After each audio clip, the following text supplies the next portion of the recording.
Est-il obligatoire d'avoir un blog en 2026 pour réussir son SEO? Je vous réponds tout de suite avec des arguments en vous montrant des blogs réussis et des blogs complètement ratés. Apprends, pratique facilement, avec plaisir, prendre l'habitude d'être rentable avec MyBoutique.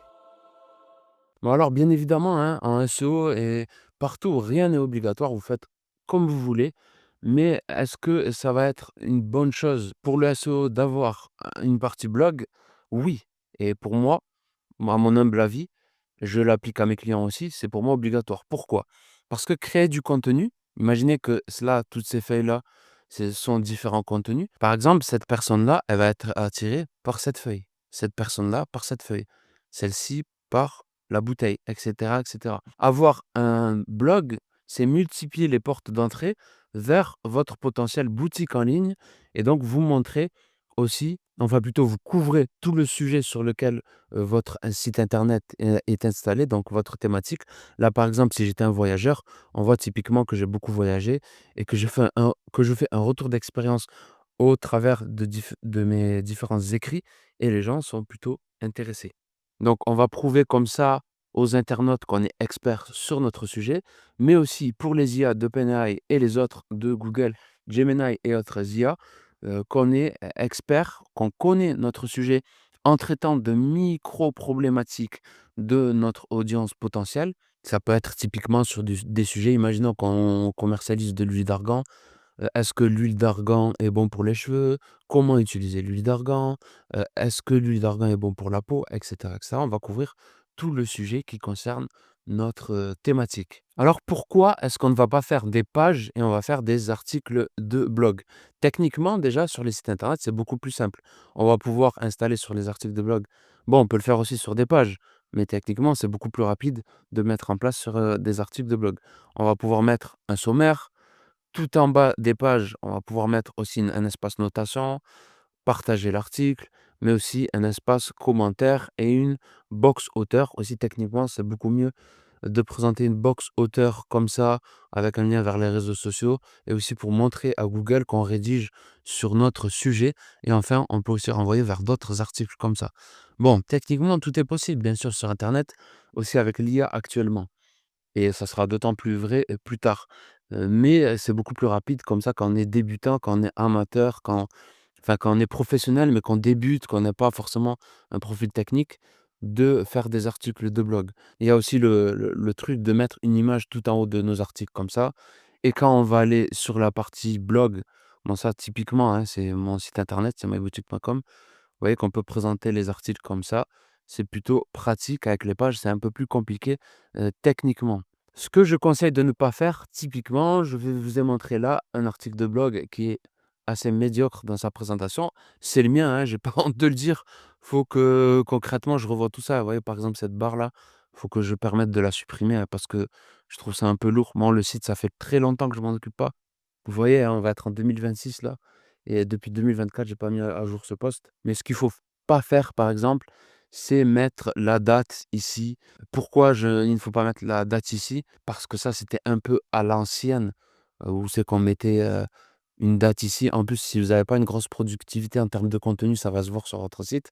Par contre, on met la date dans des cas précis, si on traite d'actualité ou certains points où c'est qu'on a besoin. Et il y a certaines situations où la date, ça peut être utile. Moi, là, par exemple, j'ai mis la date de mise à jour de mon post. J'aurais dû mettre aussi la date de publication pour montrer qu'il y a une actualisation. Mais vous voyez, en l'occurrence, là, ça me dessert. Là, ça, c'était de l'actualité. Comment choisir le format des images sur Midjourney? À l'époque, je voulais faire de l'actu. Donc pour moi, ça me semblait important de mettre le truc de la date de mise à jour, mais aussi pour apparaître sur Google, pour que ce soit la date de mise à jour qui apparaisse et pas la date de, publication de l'article. Comme ça paraît ça donne l'impression que c'est un article qui est beaucoup plus, récent. C'était des tests que je faisais, à l'époque. Et aussi, ce qu'il faut pas faire, hein, c'est présenter chronologiquement son blog, les articles de blog comme ça, surtout quand on fait pas d'actu, ça ne sert à rien. Imaginez, j'ai un blog santé et il y a plein d'articles qui sont présentés comme ça. Non, un blog, faut faire des gros dossiers et autour plein de sujets. Donc là, on va faire une page spécifique pour tous nos articles de blog et on va faire une sorte de landing page avec le dossier principal et différents sujets, par exemple, en dessous où on va lier, les différents posts de manière intelligente dans chaque article. Voilà, c'est tout un travail à faire, mais on ne présente pas les choses de manière chronologique. Bon, j'avoue, pour mes clients, je procède encore de cette manière, mais c'est par manque de temps. Comme je produis beaucoup de contenu et à côté, je fais beaucoup de corrections techniques, j'ai pas forcément le temps de faire un blog hyper poussé. Donc ouais, mea culpa comme on dit, je fais aussi cette erreur malgré que je vous dise qu'il ne faut pas la faire. Donc du coup, je vous ai montré un mauvais exemple et je vais vous montrer des bons exemples maintenant de blog. Il y a le site Backlinko qui est un site américain. Je ne sais plus le nom de l'auteur, comment il s'appelle, ouais, il a Backlinko Team. Avant, il mettait son nom. Là, il a changé, il a été racheté, je crois, par SEMrush. Voilà. Les points qui sont très bien et qu'il faut reproduire si vous avez un blog maintenant, c'est mettre le sommaire comme ça qui reste fixe. Bon, on est sur la version PC, hein. Là, la possibilité de partager avec le compteur seulement, s'il y a beaucoup de partage, hein, bien évidemment. Là, quand on remonte sur la page, il y a le menu qui apparaît avec un lead magnet. Là, vous allez voir que si j'appuie, je suis invité à tester gratuitement l'outil SEMrush et un rappel du logo, du site sur lequel je suis. Donc ça, c'est uniquement quand je remonte et quand je descends, vous allez voir, ça, c'est à force d'observer les sites que je le vois. Il va y avoir normalement un lead magnet qui va apparaître ici, vous voyez, hop. Ça, je pense que le gars, il s'est dit à partir d'un moment, si je navigue un peu trop sur le site, je peux être intéressé par, tester l'outil SEO et donc là, on entre un mot-clé, on va être redirigé vers, SEMrush. SEMrush, SMrush, c'est toujours le débat, je sais pas comment on dit. OK, donc ça, c'était un premier bon exemple. Vous voyez que là, lui, il a mis la date de dernière modification. Il le fait, peut-être de manière automatisée, hein, je sais pas forcément si c'est vrai. On va prendre un autre exemple, c'est Kingsta. Kinsta, ça, le pop-up, pour s'inscrire à la newsletter, il est apparu au bout d'un certain moment.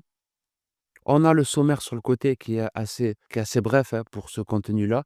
Bon, visuellement, il est pas top l'article, c'est encore des gros pavés à l'ancienne, mais ça s'adresse à des personnes qui ont un profil assez technique, donc je pense pas qu'ils sont non plus très dérangés par ça. On est invité à avoir la version française et là, on peut aussi télécharger l'article en tant que PDF. Là, si j'appuie, je suis invité, vous voyez, à laisser mon adresse mail. C'est une autre manière de capturer des adresses email et oui, parce que un blog, ça sert avant tout à capturer les adresses email des gens et ensuite leur écrire par mail pour leur vendre à terme notre cam, vos produits, vos services, et cetera. Vous voyez, quand on descend, on voit pas le menu. Quand on remonte, on le voit et on a là aussi, bon, tout le menu avec les différentes sections, mais aussi, un appel à l'action pour renseigner notre adresse email une fois de plus. Et enfin, le blog pour moi qui est le mieux réussi de tous, qui est le plus joli, c'est celui d'Ahref, qui est un autre outil SEO. Vous voyez, c'est toujours pareil, le sommaire à gauche, le nombre de liens vers cette page, parce que c'est un article concrètement qui est SEO. Donc, ils ont pris le parti d'intégrer de la donnée issue de leur outil. Et là, on voit encore une invitation à laisser son adresse email, enfin pour, tout simplement s'inscrire à la newsletter. Bon là, grosso modo, j'ai fait la structure globale d'un article de blog, mais ce qui est pas mal, c'est de, faire quelque chose, bah, déjà avec une identité visuelle qui vous correspond. Ensuite, on met le nom, de l'auteur du blog juste ici. On met ensuite la date quand c'est de l'actu, là c'est le cas. Enfin c'est pas de l'actu, c'est quelque chose où c'est que ça va être nécessaire de mettre une date.